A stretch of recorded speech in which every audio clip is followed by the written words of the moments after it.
At ang salita ng Panginoon ay dumating sa akin na nagsasabi, Anak ng tao, ititig mo ang iyong mukha sa mga anak ni Amon at manghula ka laban sa kanila. At sabihin mo sa mga anak ni Amon, inyong pakinggan ang salita ng Panginoong Diyos. Ganito ang sabi ng Panginoong Diyos, sapagkat iyong sinabi, Aha, laban sa aking santuaryo ng malapastangan at laban sa lupain ng Israel ng masira at laban sa sangbahayan ni Huda nang sila'y pumasok sa pagkabihag. Kaya't narito, aking ibibigay ka sa mga anak ng silanganan na pinakaari at kanilang itatayo ang kanilang mga kampamento sa iyo at magsisigawan ng kanilang mga tahanan sa iyo. Kanilang kakanin ang iyong bunga ng kahoy at kanilang iinumin ang iyong gatas.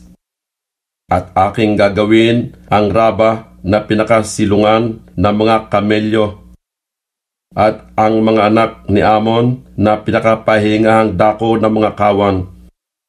At inyong malalaman na ako ang Panginoon. Sapagkat ganito ang sabi ng Panginoong Diyos, sapagkat pumakpaka ng iyong mga kamay at tumadya ka ng mga paa at nagala ka ng buong paghamak ng iyong kalooban laban sa lupain ng Israel. Kaya't narito, aking iniunat ang aking kamay sa iyo at ibibigay kita na pinakasamsam sa mga bansa at ihiwalay kita sa mga bayan at ipalilipol kita sa mga lupain. Aking ibubuwal ka at iyong malalaman na ako ang Panginoon. Ganito ang sabi ng Panginoong Diyos, sapagkat ang Moab at ang Seir ay nagsasabi, narito, ang sambahayan ni Huda ay gaya ng lahat ng bansa. Kaya't narito aking bubuksan ang tagiliran ng Moab mula sa mga bayan, mula sa kanyang mga bayan na nangasa kanyang mga hangganan, na kaluwalhatian ng lupain.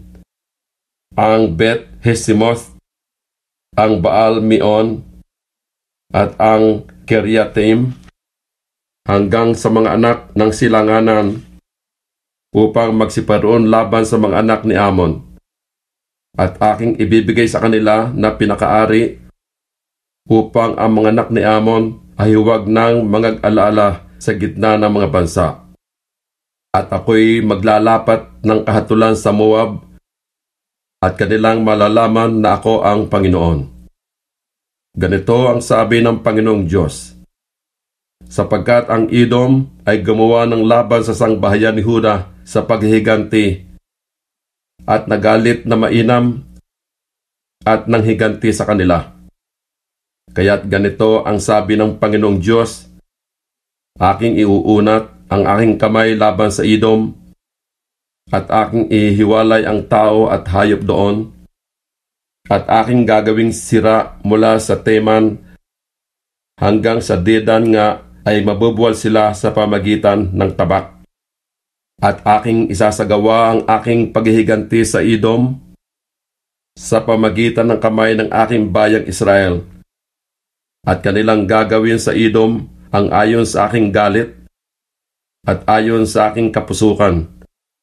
At kanilang malalaman ang aking paghihiganti, sabi ng Panginoong Diyos.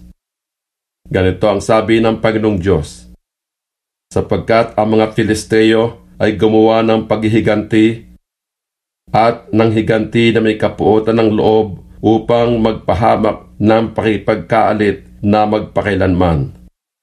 Kaya't ganito ang sabi ng Panginoong Diyos, narito, aking iuunat ang aking kamay sa mga Filisteo at aking ihiwalay ang mga Siriteo at ipapahamak ko ang labi sa baybayin ng dagat. At ako'y gagawa ng malaking paghihiganti sa kanila na may malupit na mga pagsaway at kanilang malalaman na ako ang Panginoon pagka aking isinagawa ang aking paghihiganti sa kanila.